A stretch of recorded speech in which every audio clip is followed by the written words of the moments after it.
And now with the Update Health Report is Sydney Grant. Sydney, I hear you have some tips on us on students needing to get some more sleep. Yeah, it's really important for students to get enough sleep.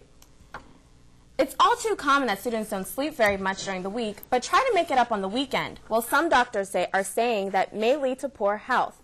People who hibernate on the weekends could be cutting into their life expectancy. A study from Finland shows if you consistently oversleep, you may increase the risk of stroke or developing sleep apnea.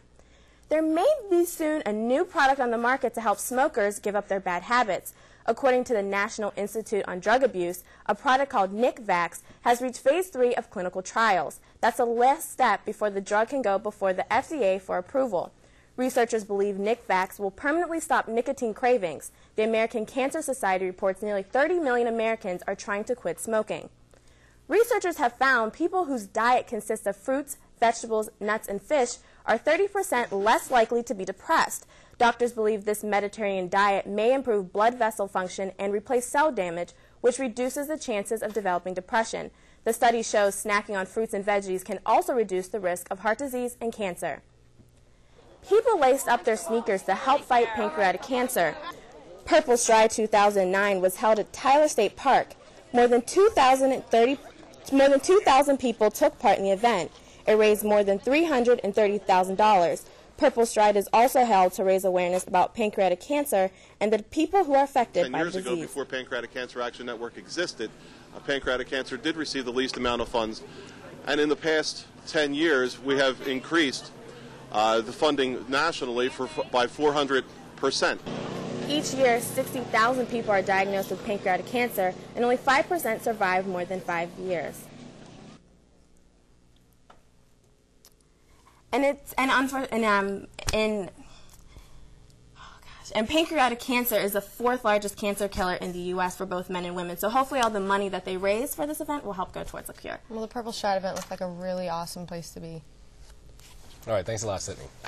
Well, Philadelphia is a food town, and while you may immediately define the city of brotherly love by Pat's and Geno's, the Reading Terminal Market has been a staple in this city for over a century. Update's Amanda Heller has the story. Thanksgiving rapidly approaching, the thoughts of home-cooked meals enter the minds of many people.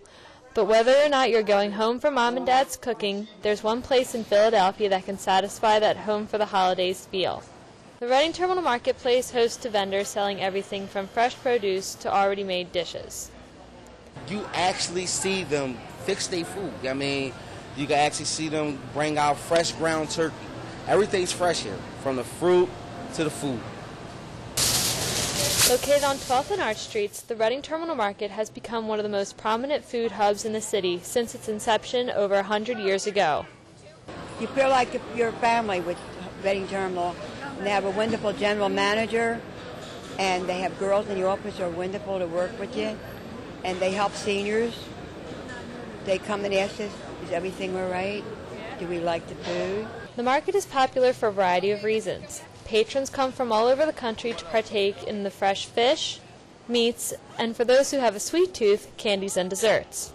All the different cultures around the city can come here and sell their unique recipes and things like that, and that's what I like about it. Very different. Every stand is different. It's not all hot dogs, all steak. The market can be reached by train or bus, but if you're driving in, as long as you purchase $10 of food from one vendor, you get validated parking for just $4. Open 7 days a week to the general public, the Reading Terminal Market is sure to have whatever food you want. Reporting for Temple Update, I'm Amanda Heller. And it's now time to throw it over to the Update Newsroom, where Isabel Garcia is standing by.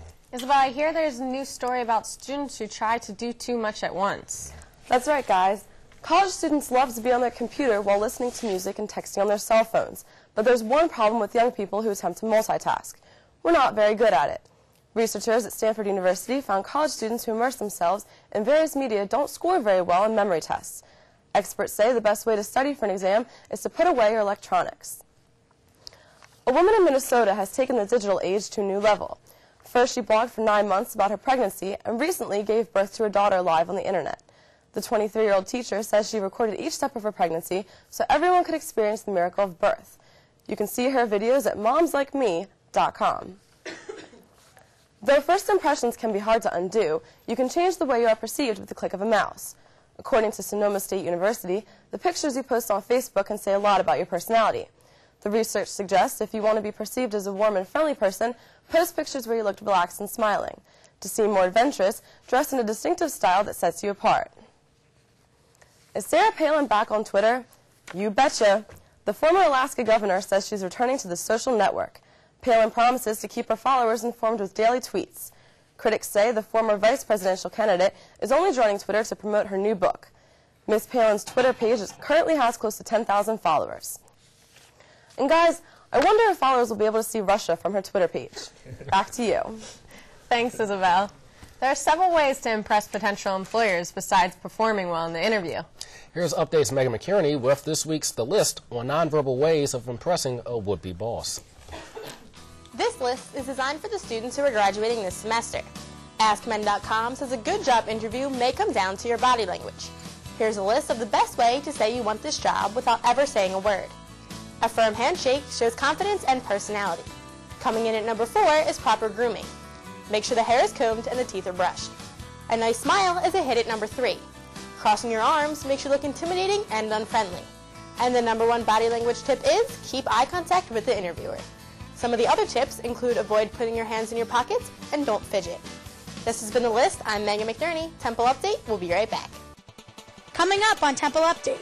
In sports, we get our first look at the men's and women's basketball teams.